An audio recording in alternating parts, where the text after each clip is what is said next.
जो लोग अपनी आत्मा में रमण करते हैं, जो अपनी आत्मा में तृप्त हैं, जो अपनी आत्मा में संतुष्ट हैं, उनके ऊपर ये धार्मिक कर्म कर्तव्य लागू ही नहीं होता।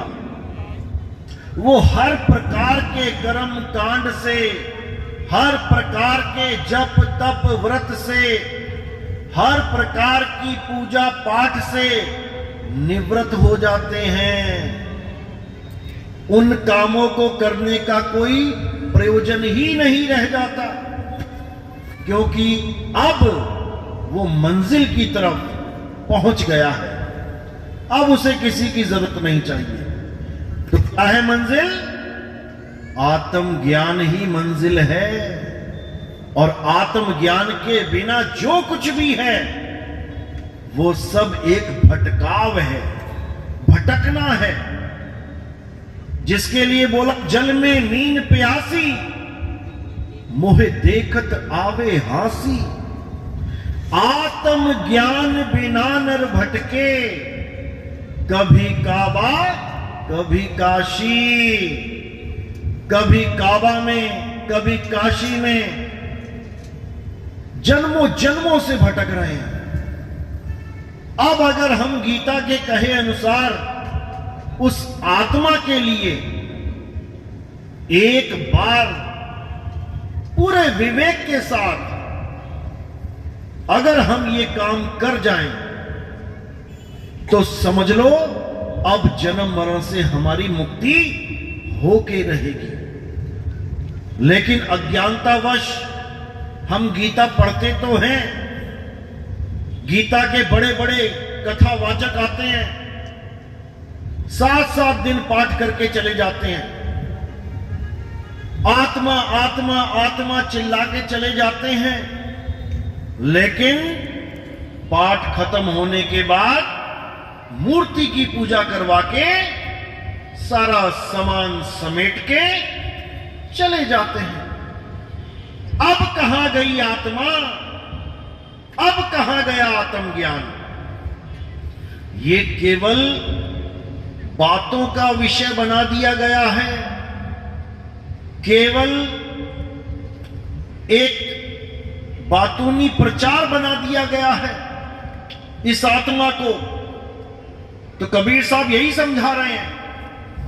कबीर आत्मज्ञान का बड़ा नगर में शोर, और पूछो कैसी आत्मा, तो देते दांत निपोर। जिसको देखो आज आत्मज्ञान आत्मज्ञान आत्मा की बात कर रहा है, कहते हैं उससे पूछो कि आत्मा होती कैसी है, आत्मा का स्वरूप क्या है, आत्म ज्ञान क्या है। उस आत्म ज्ञान के नाम पे केवल शून्य मिलता है। जो आत्मा आत्मा समझा रहे हैं, बता रहे हैं, उन्होंने कभी आत्मा का अनुभव किया ही नहीं, तो बताएंगे क्या? दिक्कत यहां पे है। आत्मा आत्मा तो बहुत बड़े बड़े जगत गुरु करके चले गए, बोल बोल के समझा के चले गए, लेकिन जब तुम उनकी करनी देखोगे तो क्या देखोगे? वही जो आत्मा आत्मा चिल्ला रहे हैं कि आत्मा अजन्मा है, आत्मा नित्य है, आत्मा शाश्वत है, आत्मा अडोल है, अतः आत्मा अचल है, आत्मा सत्य है, आत्मा सनातन है। वही लोग पत्थर पूज के चले गए, वही लोग मंत्र जप के चले गए, वही लोग ज्योति प्रकाश देख के चले गए, वही लोग 5 तत्वों की अनहद नाद सुन के चले गए, लेकिन आत्मा को नहीं जान पाए। इसीलिए ये बार बार जन्म मरण का चक्कर खत्म नहीं हो रहा है। ये कैसे खत्म होगा? जब आत्मज्ञान आपके जीवन में आ जाएगा।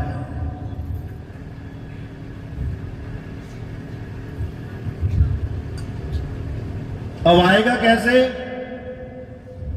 अब दुकान पे तो मिलता नहीं आत्मज्ञान के, जाओ दुकान से खरीद लो। कहां मिलता है आत्मज्ञान? अध्याय 4 34वां श्लोक। हे अर्जुन, जो ज्ञान मैं तुम्हें समझा रहा हूं, इस ज्ञान को अनुभव करने के लिए तुम ऐसे तत्वदर्शी संत के पास जाओ जिसने आत्मा का अनुभव किया है, जो आत्मा को समझ चुका है, जो अपने शरीर को अलग और अपनी आत्मा को अलग करके जानता है, वही तुम्हें तुम्हारा आत्मज्ञान समझा सकता है, तुम्हें आत्मा के साथ जोड़ सकता है, वही तुम्हें सत्य का दीदार करा सकता है। एक बार सत्य का दीदार हो जाने पर, एक बार सत्य का बोध हो जाने पर तुम कभी अज्ञानता को प्राप्त नहीं कर पाओगे। यानी पंखे को और करंट को, जो दोनों को अलग अलग करके जानता है, अलग अलग करके अनुभव कर चुका है, वही तुम्हें दोनों को अलग अलग करके अनुभव ज्ञान दे सकता है। और एक बार अगर तुमने करंट को छू लिया, उसके बाद तुम्हें कोई विचलित नहीं कर सकता कि पंखा ही करंट है, कभी नहीं कर सकता। फिर तुम पंखे को अलग और करंट को अलग करके जानोगे, यानी शरीर को अलग और आत्मा को अलग करके जानोगे। फिर तुम कभी नहीं कहोगे कि कृष्ण जी शरीर हैं, राम जी शरीर हैं, शंकर जी शरीर हैं, कबीर साहब शरीर हैं, रविदास जी शरीर हैं, मीराबाई शरीर हैं। ये शरीरों का भेद ही खत्म हो जाएगा। फिर क्या बोलोगे? अरे राम कबीरा एक हैं, कृष्ण करीमा एक हैं, कहन सुनन में दो, और दो करके वो जानते जिन्हें सतगुरु मिलाना हो। सतगुरु मिल गया तो ये काया का भेद ही खत्म हो गया। अब सारी काया, जितनी भी काया दिख रही है, ये हो गया अलग तत्व, और जो आत्म है वो हो गया अलग तत्व। अब शरीरों का भेद खत्म। अब राम जी, कृष्ण जी, हनुमान जी का शरीर अलग अलग नहीं दिखेगा। अब अपना, मेरा, इनका, उनका शरीर अलग अलग नहीं दिखेगा। अब सब शरीर 5 तत्व के पुतले दिखाई देंगे। हवा है, पानी है, अग्नि है, धरती है, आकाश है, यही अलग अलग रूपों में बैठा हुआ है। नाम तो केवल तुमने रख दिया है। ये संजय, वो धीरज, वो मयंक, वो राजू, नाम हटा दो तो क्या है सामने? 5 तत्व। तुम भी 5 तत्व, हम भी 5 तत्व, सारे ही 5 तत्व। सारा भेद खत्म हो जाएगा। लेकिन ये 5 तत्व हमारा स्वरूप नहीं है। ये 5 तत्व है काया का स्वरूप। हमारा स्वरूप क्या है? हमारा स्वरूप है आत्म स्वरूप। इन 5 तत्वों की काया को, इन 5 तत्वों के असत्य तत्व को त्यागना है और आत्म तत्व को जानना है। हे अर्जुन, जो अपनी आत्मा को जान जाते हैं, जो ये समझ जाते हैं कि मैं और वो शरीर नहीं है, मैं और वो आत्म तत्व हैं, जो इस बात को, इस भेद को जान जाते हैं, उनमें और मुझ में कोई फर्क नहीं रह जाता। जो तू सो हम हो जाता है। इसी प्रकार के ज्ञानी को तत्व ज्ञानी कहते हैं, जो असत तत्व और सत तत्व दोनों का भेद समझा देता है। यही समझना है। सारे धर्मों का सार यही है। धर्मों के नाम पे लड़ाई करते रहो, उससे कुछ मिलने वाला नहीं है। धर्मों का सार आत्मा है, और आत्मा निष्पक्ष है। वो पक्षपात से परे है। वो हिंदू को भी चलाती है, वो मुसलमान को भी चलाती है, वो सिख को भी चला रही है, वो ईसाई को भी चला रही है। जिसका कोई धर्म भी नहीं है, जो भगवान को मानता ही नहीं है, यहां तक कि जो आत्मा को भी कहता है आत्मा कुछ नहीं होती, ये उसको भी चला रही है। इसको समझ लो। जो सबको चला रहा है, जो सब घटों में व्याप्त है, वही असली राम है, वही रमता राम है। जिसके लिए कबीर साहब ने समझाया था, ज्यों तिल माही तेल है और ज्यों चकमक में आग, तेरा साईं तुझ में है, जाग सके तो जाग। तेरा साईं मंदिरों में नहीं है कि तुम साईं को ढूंढने मंदिर में जा रहे हो। जब मंदिर नहीं था, वहां पे मूर्ति स्थापित नहीं की थी, तब तुम्हारा साईं कहां था? उस जगह को ढूंढो जो तुम्हारे साईं का असली घर है। ये तो तुमने बना दिए, ये तो इंसानों ने बना दिए। भगवान अपना घर नहीं बना पाया। परमात्मा ने सारे खंड ब्रह्मांड बना दिए, सारी धरती, सारा आकाश पाताल बना दिए, सारे ग्रह बना दिए।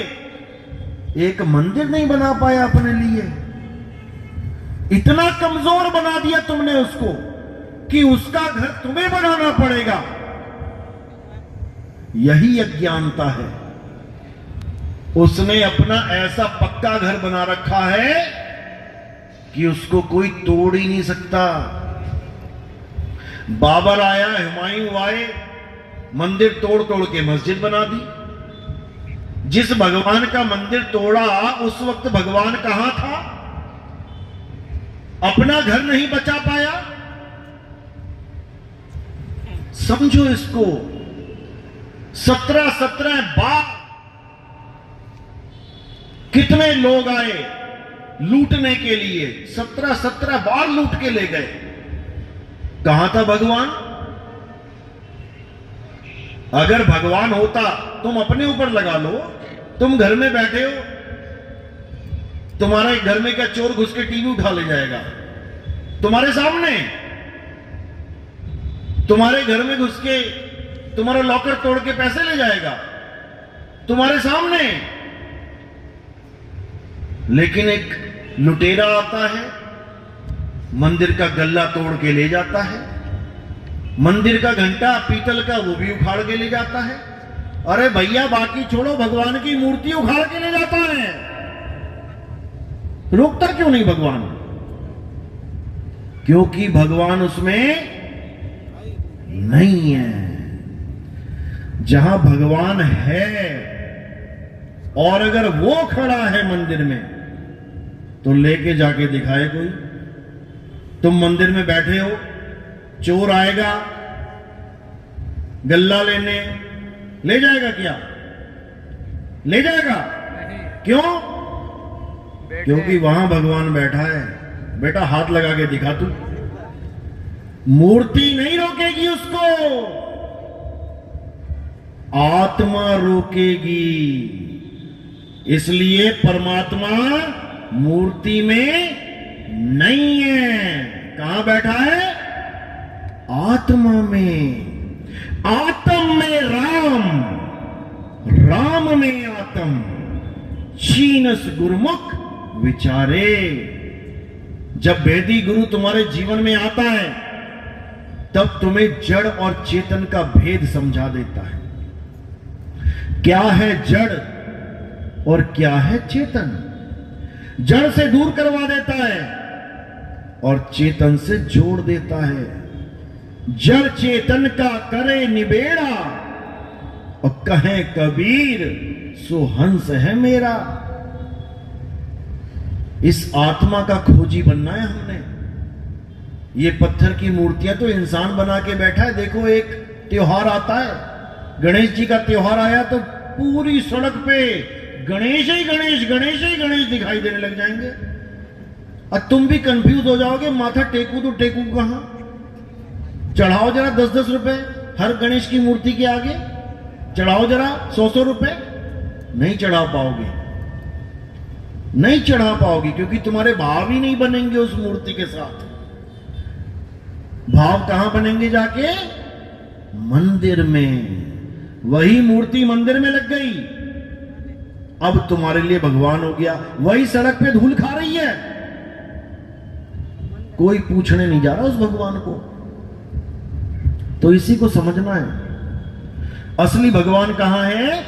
हमारी आत्मा में विराजमान है। वही रमता राम है। हिंदू में भी रमा है, मुसलमान में भी रमा है, सिख में भी रमा है, ईसाई में भी रमा है। वही रमता राम है। कस्तूरी कुंडल बसे मृग ढूंढे वन माही, ऐसे रमता राम है ये दुनिया जाने नहीं। ये दुनिया नहीं जानती। उस रमता राम को ढूंढ नहीं रहे और बिल्डिंगें बनाने में लगे हैं। उससे क्या हो जाएगा? बड़े से बड़ा मंदिर बनाने में लगे हैं, होड़ लगी है। उस गली का मंदिर छोटा है, मैं इससे बड़ा बना लूं, फिर कोई एक और आएगा इससे भी बड़ा दान चंदा इकट्ठा करके और बड़ा बना लिया। अरे भगवान के लिए एक घर बहुत था भाई, हर गली में एक एक घर बना दिया तुमने। जबकि कहां रखा है भगवान को? हनुमान जी ने कहां दिखाया? राम जी को छाती फाड़ के दिखाया। उन्होंने मंदिर नहीं दिखाया कोई, उन्होंने कहा मेरे अंदर मेरा राम बसता है। लेकिन तुम्हारी समझ में नहीं आएगा, तुम मंदिर वाले राम को ढूंढ रहे हो, हम मन के अंदर वाले राम की बात कर रहे हैं। दिक्कत यहां पे है। केवल मंदिरों की बात नहीं है, बड़े बड़े आश्रम बन रहे हैं भगवान के नाम पे। बड़े बड़े आश्रम बन रहे हैं संतों के नाम पे। जिन संतों को झोपड़ी नसीब नहीं हुई, उन संतों के नाम पे अरबों खरबों रुपए के आश्रम बने हुए हैं। जिन संतों को रोटी नसीब नहीं हो रही थी, उन संतों के सिर पे करोड़ों रुपए के मुकुट रख दिए सोने के। जिन संतों को दिया जलाने के लिए तेल नहीं मिल रहा था, आज लाखों लीटर दिया तेल चढ़ाया जा रहा है उस दिए को जलाने के लिए। यह सब भरमजाल है। आत्मा के अलावा और कहीं किसी को खोजने की जरूरत ही नहीं है। जीते जी तो छोड़ो, बड़े बड़े आश्रम बना रहे हैं साधु संत, मरने के बाद समाधियों की होड़ लगी है। मेरे गुरुजी का अंतिम संस्कार हो गया जी, मेरे गुरुजी देह त्याग गए, अब मैं यहां पर 50 लाख की समाधि बनाऊंगा। अब बताओ, मिट्टी मिट्टी में मिल गई, दफन करो, खत्म करो। अब उसके ऊपर भी जनता का पैसा लगाया जा रहा है, 50-50 लाख रुपए। यह सब भरमजाल है। समाधि बनाओगे तो क्या होगा? आस्था बनेगी। अरे मेरे गुरुजी हैं, मेरे गुरुजी हैं। उसके बाद क्या करोगे जाके समाधि पे? फिर दिया लगाने लग जाओगे, मेरे गुरुजी की समाधि है। फिर क्या करोगे? फिर सिर पटक पटक के रोने लग जाओगे। फिर नितनेम बना लोगे, रोज आना है, मंगलवार को आना है, शनि। अरे भैया, जब तक गुरुजी थे ठीक है, ज्ञान दे दिया, अब उनको विदा कर चले गए, मिट्टी मिट्टी में मिल गई। तेरे गुरुजी थोड़ी नहीं जमीन के नीचे बैठे हुए हैं, वो तो परमात्मा में लीन हो गए, लेकिन समझ में नहीं आ रहा है।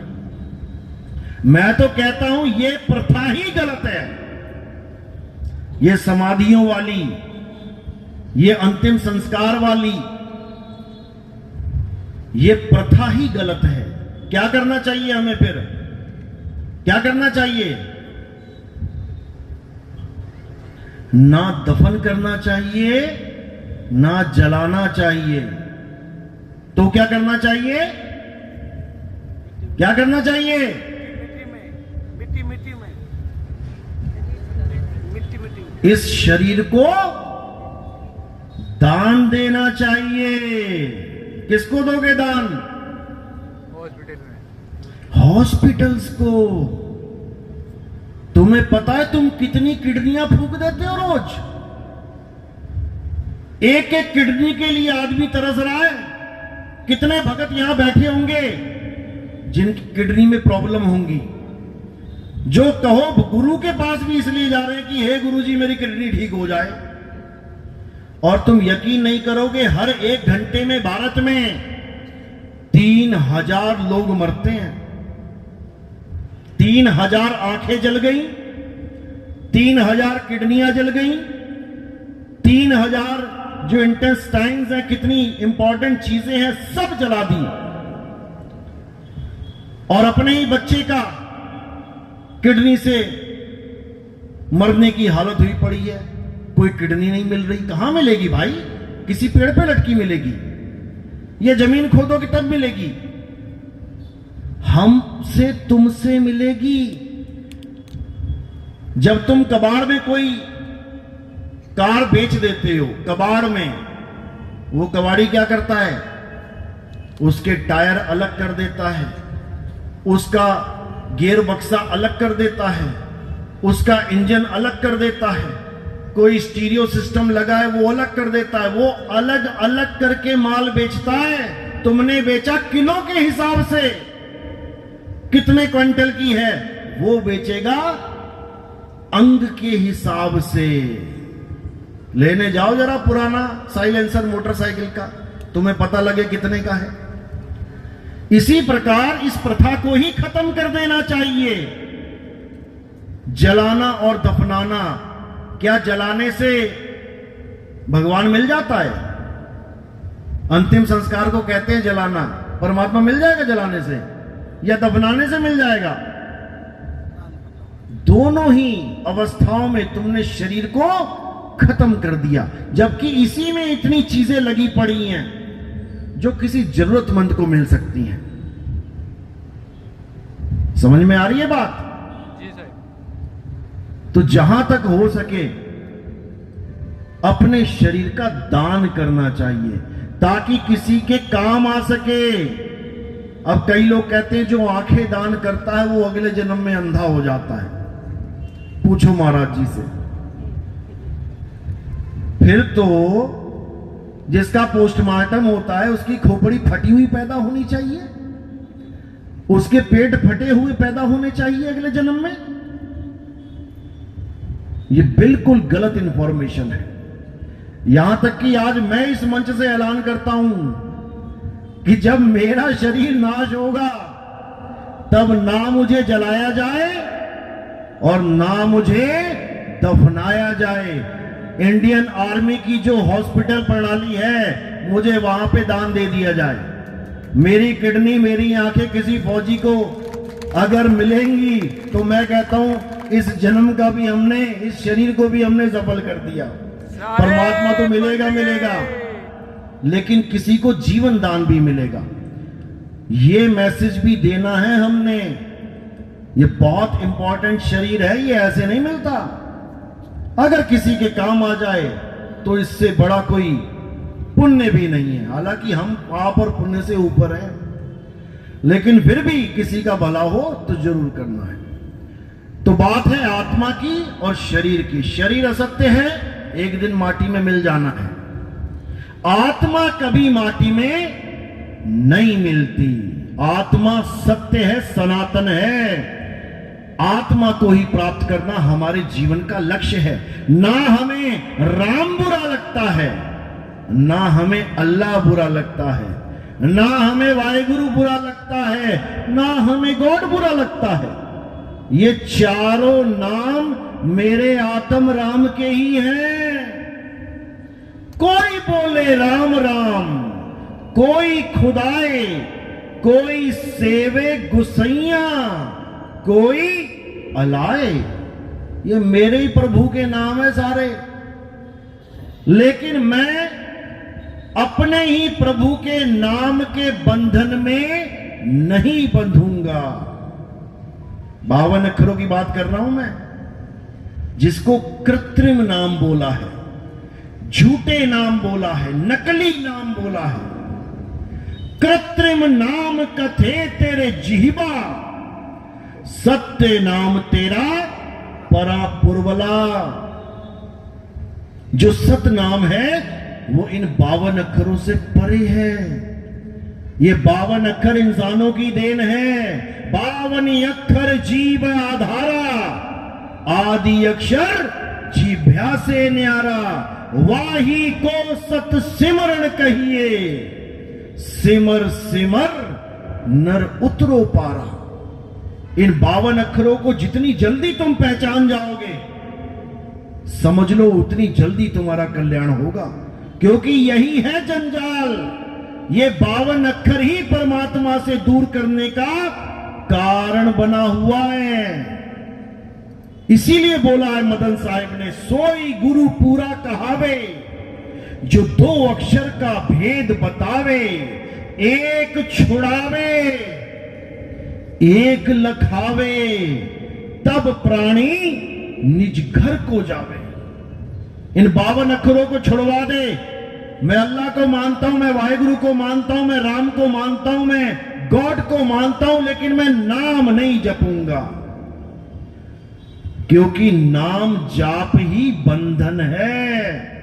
मोह को कहां ढूंढे रे बंदे, मैं तो तेरे पास में। ना मैं जप में, ना मैं तप में, ना एकांत निवास में। खोजी होए तुरंत मिल जाऊं, एक पल की तलाश में। और कहें कबीर सुनो भाई साधो, मैं तो हूं विश्वास में। जब गुरु से नाम मिल गया, पूरा भेद समझ में आ गया, उसके बाद विश्वास करके भक्ति करके देखो, तब तुम्हें पता लगेगा कि आखिर वो राम है क्या। जो जिंदा राम है, जिंदा राम, वो मर ही नहीं सकता कभी। और जो जिंदा राम की पूजा करेगा, वो भी सदा सदा के लिए अमर हो जाएगा, मरेगा ही नहीं। हम ना मरिब, मरिब संसारा, हमको मिला जियावन हारा। मुझे वो जियावन हारा मिल गया कि अब मैं चाह कर भी नहीं मर सकता, चाह कर भी नहीं।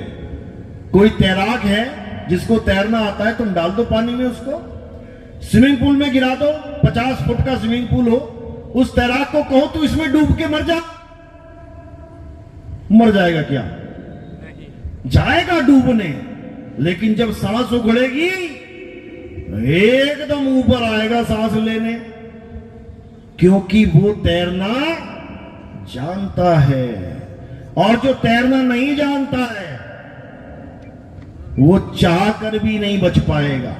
चाहता तो है कि मैं बच जाऊं, लेकिन बेचारा बच नहीं पाएगा, क्योंकि उसे मरने की कला ही नहीं पता। और कबीर साहब इस संसार में यही कला सिखाने आते हैं। अरे मरता मरता जगमुआ, मरना न जाने कोई, और ऐसी मरनी जो मरे बहुर न मरना होए। तुम एक बार ऐसे मर के देखो जैसे मैं समझा रहा हूं, उसके बाद तुम्हारा जन्म और मरण खत्म ना हो जाए, तब कहना तुम्हारा जन्म मरण खत्म हो जाएगा और जिसको तुम मौत समझ के बैठे हो वही तुम्हारा जीवन हो जाएगा सदा सदा के लिए। जिस मरने से जग डरे मेरे मन आनंद और मरने पर ही पाइए पूर्ण परमानंद। वो मौत तुम्हारे लिए एक पर्व बन जाता है, त्योहार बन जाता है, क्योंकि तुम्हें पता है कि मैं तो मर ही नहीं सकता, मैंने केवल शरीर को त्यागना है। और कैसे त्यागना है? जैसे मेरे गुरु ने समझाया है, जो मेरे गुरु ने भेद बताया है, बस उसी तरह बिल्कुल बिना मिलावट के मैंने वही काम करना है जो मेरे गुरु ने मुझे समझाया है। बस यहीं से काल का जाल टूट जाएगा, काल सिर झुका देगा और तुम काल के सिर के ऊपर पैर धर के इस 3 लोक से निकल जाओगे। ये 3 लोक ही है उसका जाल। 3 लोक एक जेल है, पाप पुण्य 2 जाल, सारा जग भोजन बना, खाने वाला काल। ये जितना तुम्हें दिखाई दे रहा है, धरती आसमान पाताल, ये 3 लोक है। इसमें जो भी आ गया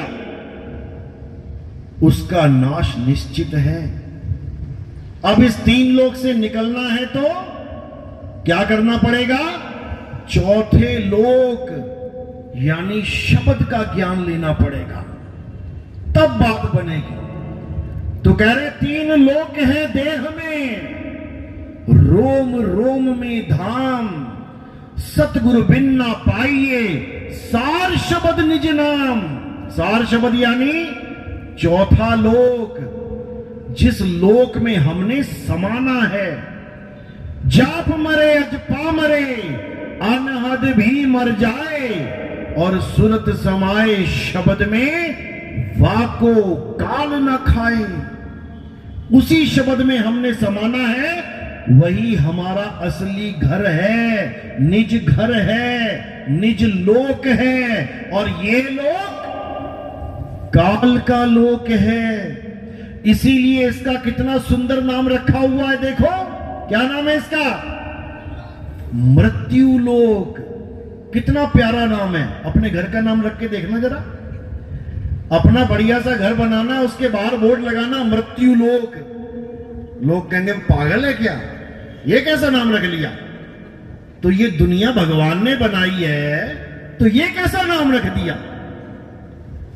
क्योंकि ये परमात्मा की दुनिया है ही नहीं। किसकी दुनिया है? ये काल भगवान की दुनिया है। इसी काल के लोक में सब भटक रहे हैं। बड़े बड़े सिद्ध, बड़े बड़े ऋषि मुनि यहीं भटक रहे हैं, इसी काल की नगरी में। तो कबीर साहब कहते हैं, बचना चाहो काल जाल से, तो चीनो शब्द हमारा, और कहें कबीर अमर कर राखूं, जो निज होए हमारा। जो मेरा हो जाता है फिर वो इस काल के लोक में नहीं आएगा, फिर वो सदा सदा के लिए मुझ में समा जाएगा, क्योंकि मैं ही शब्द हूं। शब्द में ही समाओगे तुम जाके। हम हैं शब्द, शब्द हम माही, शब्द से भिन्न और कछु नाही। शब्द ना भिन्न से देही, कहें कबीर हम शब्द सने। मैं भी शब्द हूं, आप भी शब्द हो। ना चेला देही है, ना गुरु देही है। शब्द हमारा, तू शब्द का, सुन मत जा सरक। और जो चाहे निज रूप को, तो शब्द ही ले परख। जब भेदी गुरु शब्द देगा तो परखना है या किसी और गुरु से नाम लोगे तब भी परखना है कि बाकियों से मुझे क्या मिला और यहां क्या मिल रहा है। इन दोनों में आपने परख करनी है। सोने की और पीतल की आपने ही परख करनी है, हीरे की और कांच की आपने ही परख करनी है, तभी पारखी कहलाओगे। और ये परख सिखाएगा कौन?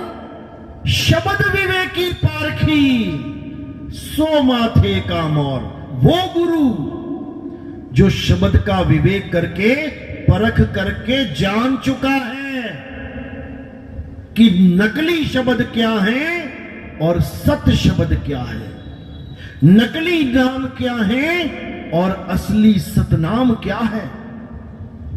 नकली नाम जाप है और असली नाम स्वरूप है। उस स्वरूप को जानना है, वही सतनाम है। सत्य नाम कोई नाम नहीं, ये है आपन रूप। और जो जाने इस भेद को तो पावे आप स्वरूप। जो सतनाम के भेद को जान लेता है, जपना नहीं है कि मुझे मेरे गुरुजी ने सतनाम दिया। अच्छा, तेरे गुरु ने भी सतनाम दिया, क्या करते हो तुम सतनाम का? जाप करता हूं, सतनाम सतनाम सतनाम। ये तो वो बात हो गई कि मिर्ची लगी तो गुरुजी ने चीनी का नाम दे दिया, गुड़ का नाम दे दिया, अब जप रहा है बेचारा, चीनी गुड़ चीनी गुड़ चीनी गुड़। तो मुंह मीठा हो जाएगा क्या?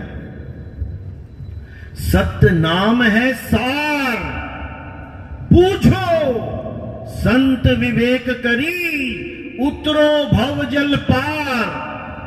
सतगुरु का उपदेश यही। सत्य नाम है सार।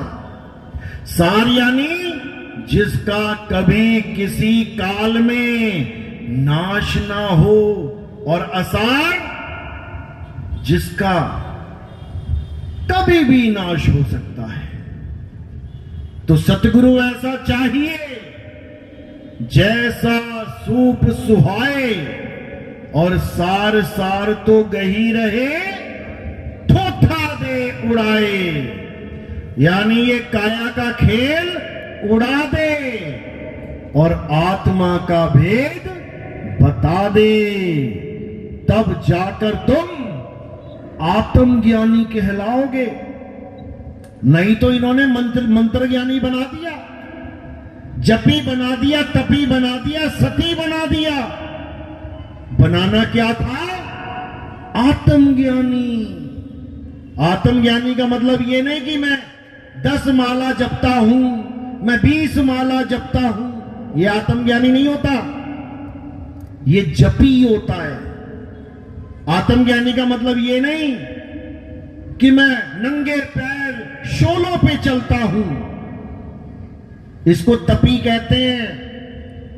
आत्मज्ञानी का मतलब ये नहीं कि मैं घर बार छोड़ के जंगल में जाके गुफाओं में रहता हूं, पत्ते खाता हूं, इससे अच्छा बकरी की जून में चला जाता, इंसान क्यों बन गया। आत्मज्ञानी का मतलब है जो अपनी आत्मा को जान ले, वही आत्मज्ञानी है। आत्म कथा जब कोई लिखता है वो किसी और की कथा नहीं लिखता, अपनी कथा लिखता है। जब कोई आत्महत्या करता है किसी और की हत्या नहीं करता, अपने शरीर की हत्या करता है। जब कोई आत्मरक्षा करता है तो किसी और की रक्षा नहीं करता, अपनी रक्षा करता है। जब कोई आत्मनिर्भर बनता है तो किसी और पे निर्भर नहीं रहता, खुद पे निर्भर होता है। इसी प्रकार जब कोई आत्मज्ञान को प्राप्त करता है तो वो किसी और का नाम नहीं जपता, वो अपने आप को पहचानता है। हे अर्जुन,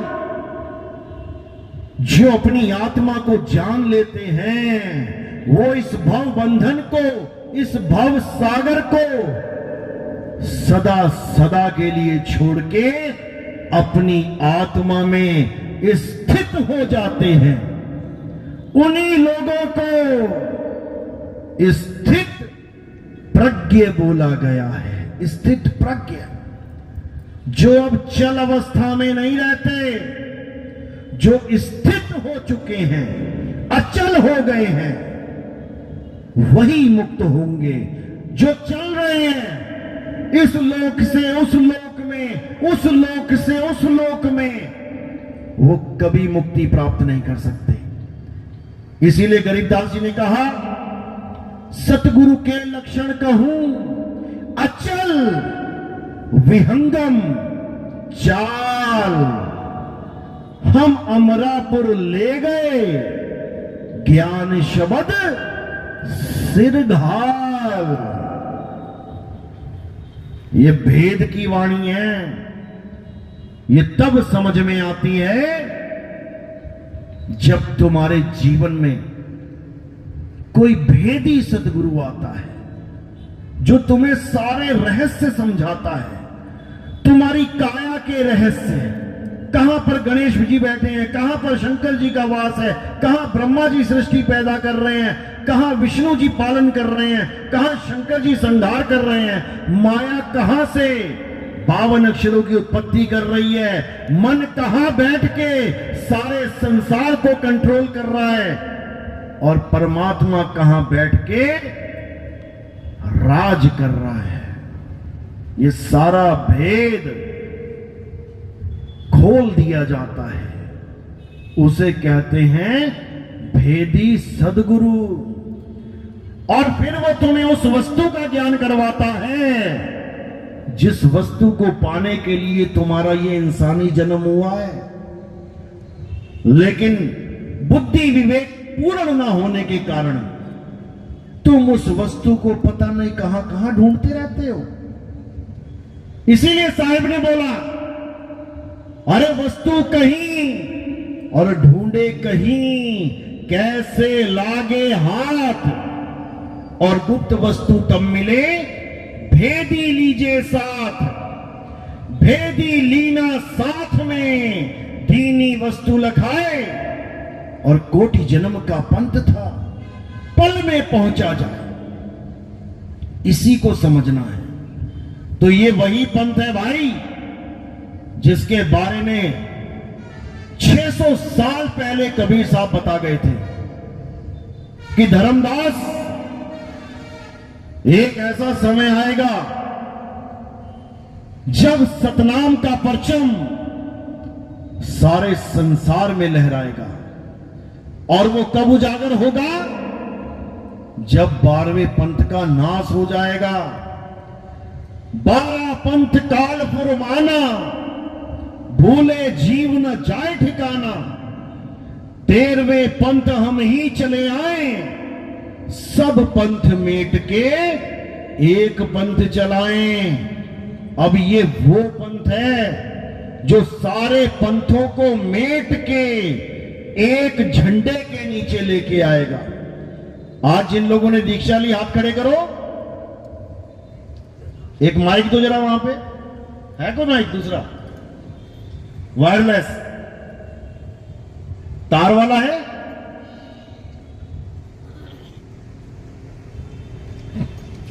फिर से हाथ खड़े करो। कहां से नाम लिया था पहले? किसी गुरु से लिया था? कहां से? आवाज नहीं आ रही। सच्चे सौदे से लिया था। बहुत अच्छी बात है। रामपाल जी वाले कितने हाथ खड़े करो केवल? बहुत बढ़िया। राधा स्वामी वाले जो आज तक भी ले चुके हैं नाम, पिछले पंथ में थे।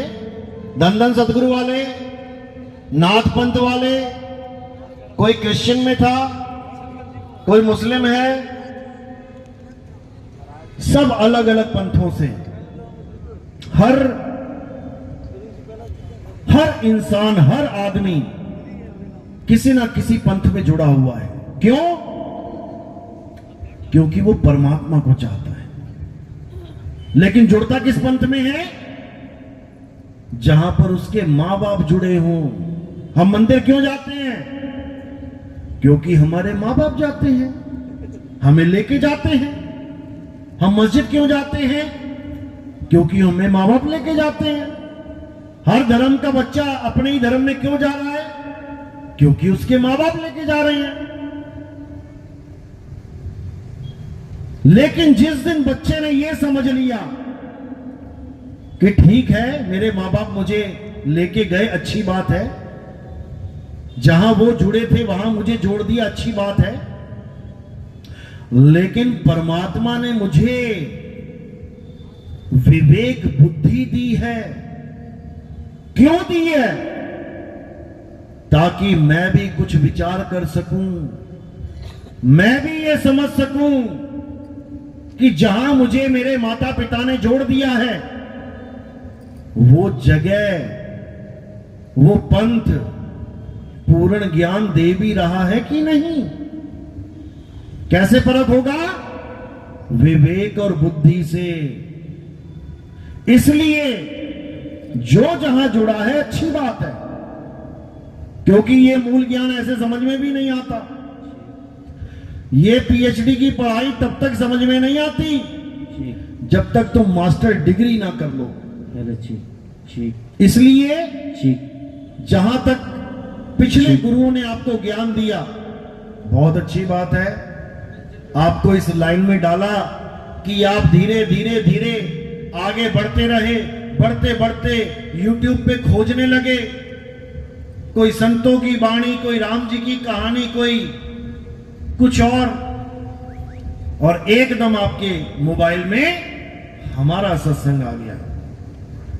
एकदम देखेंगे ये क्या है, काले पर्दे पे सफेद अक्षर, और बस गलती से टच किया होगा एक बार। उस गलती की सजा क्या है पता है? क्या है? आज यहां बैठे हो तुम लोग, ये उसी गलती की सजा है जो तुमने गलती से गलती कर ली थी, जानबूझ के नहीं करी थी। तुम्हें पता भी नहीं था कि उस काले पर्दे और सफेद अक्षरों के पीछे है क्या, लेकिन तुमने जैसे ही छुआ तो तुम्हारे दिमाग की बत्ती जल गई और अज्ञान हो गया छू मंतर। कई लोग मुझे कहते हैं, आपने शुरुआत में सत्संग किए थे, वो काले से पर्दे पे सफेद से अक्षर, ये क्यों चुना आपने? बाकी लोग बढ़िया बढ़िया फोटो लगाते हैं, बढ़िया बढ़िया लिखते हैं, आप केवल काले पर्दे पे सफेद अक्षर लिख के प्रचार कर रहे थे। क्योंकि उन्हें पता ही नहीं है कि ये सारा matter he black and white का है। काला पर्दा क्या है? अज्ञान है। और उसमें गोरे गोरे अक्षर क्या हैं?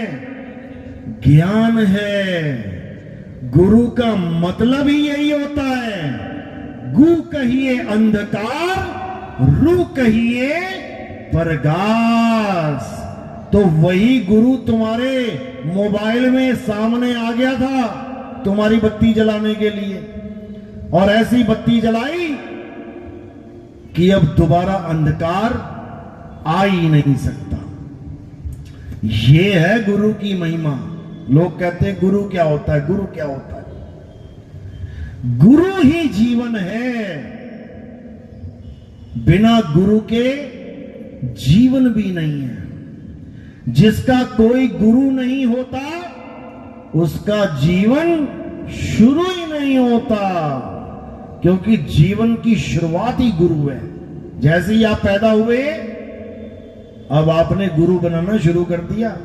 पहले तो दूध पिलाने वाली मां ही तुम्हारा गुरु बन गई। कैसे दूध पीना है, कैसे क्या करना है, उसके बाद कैसे बोलना है, कैसे चलना है, कैसे पढ़ना है, कैसे लिखना है, दुनिया भर के गुरु बनाते बनाते बनाते आज तुम डीसी बन गए हो, आज तुम कलेक्टर बन गए हो, आज तुम सीएम पीएम बन गए, तो कह रहे हो हमें गुरु की क्या जरूरत है। अच्छा, बिना गुरु के आ गए यहां तक। बड़ा आसान है ये कहना, अरे हमें गुरु की क्या जरूरत है। अरे तू कदम कदम पे गुरु बनाता हुआ आया है। अगर गुरु ना बनाता तो एक अक्षर भी ना बोल पाता, गूंगों की भाषा बोल रहा होता। नहीं यकीन है तो एक बच्चा पैदा होता है, जंगल में छोड़ो, केवल खाना देने जाना है वहां पे। माँ जाए दूध पिलाए घर वापस आए, माँ जाए दूध पिलाए घर वापस आए, बड़ा हो जाए तुम जाओ रोटी खिलाओ घर वापस आओ, बोलना नहीं उसके साथ कुछ। तो 18 साल के बाद क्या करेगा वो? तुमसे बातें करेगा आके? उसको एक अक्षर नहीं आता होगा बोलना। काऊ वो भेड़िए भेड़िए की आवाजें सीख जाए, ऊ करना, किसी चिड़िया विड़िया की आवाज सीख जाए, काऊ काऊ करना, पर तुम्हारे जैसे अक्षर नहीं बोल पाएगा वो। इसलिए आज अगर हम यहां तक पहुंचे हैं, हम गुरु की बदौलत पहुंचे हैं। तो दुनिया में स्टैंड करने के लिए जब गुरु की जरूरत पड़ रही है, तो परमात्मा क्या इतना सस्ता समझ लिया तुमने कि परमात्मा पाने के लिए हमें गुरु की जरूरत नहीं है? अरे जिनकी तुम पूजा कर रहे हो, राम जी कृष्ण जी जो 3 लोक के मालिक के धनी हैं, वो तक गुरु बना के बैठे हैं। राम जी के गुरु वशिष्ठ जी, कृष्ण जी के गुरु संदीपन जी, उनको गुरु की क्या जरूरत है? जब वो गुरु बना के बैठे हैं तो भैया तुम्हें क्यों शर्म आ रही है गुरु बनाने में? दिक्कत ये है, कई लोग कहते हैं जी गुरु जेलों में पड़े हैं। अरे भाई अपनी करनी भोग रहे हैं, तुम्हें क्या दिक्कत है? एक डाल दो पंछी बैठे, एक गुरु एक चेला, और गुरु की करनी गुरु भरेगा, चेले की करनी चेला। साहिब तो ये बोल के गए कि तू क्या कर रहा है, तुझे क्या लेना, तू अपना काम देख।